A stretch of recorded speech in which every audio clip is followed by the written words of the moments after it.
আমার সামনে বলতে কে তোমার শহর দিয়েছে? আজকের যে মহিলা চুরি করেছে তারা হাত কেটে নেওয়ার বিধান আমার না কার?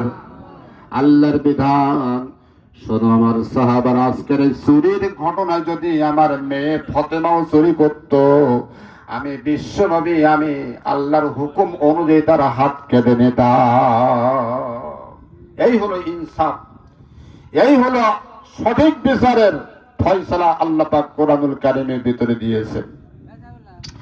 আমার ভাইয়েরা বাপজিরা, খলিফাতুল মুসলিমিন ওমর বসে আছেন।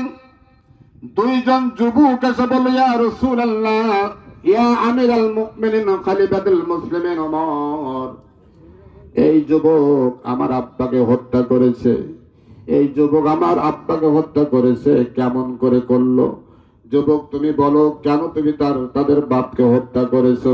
যুবক বলো, ইয়া আমিরাল মুমিনিন খলিফা, আমার সামনে বলতে কে তোমার শহর দিয়েছে?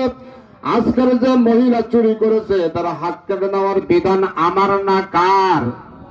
আল্লাহর বিধান। শোনো আমার সাহাবার, আজকের এই চুরির ঘটনায় যদি আমার মেয়ে ফতেমাও চুরি করত, আমি বিশ্বনবী, আমি আল্লাহর হুকুম অনুযায়ী তারা হাত কেটে নিতাম।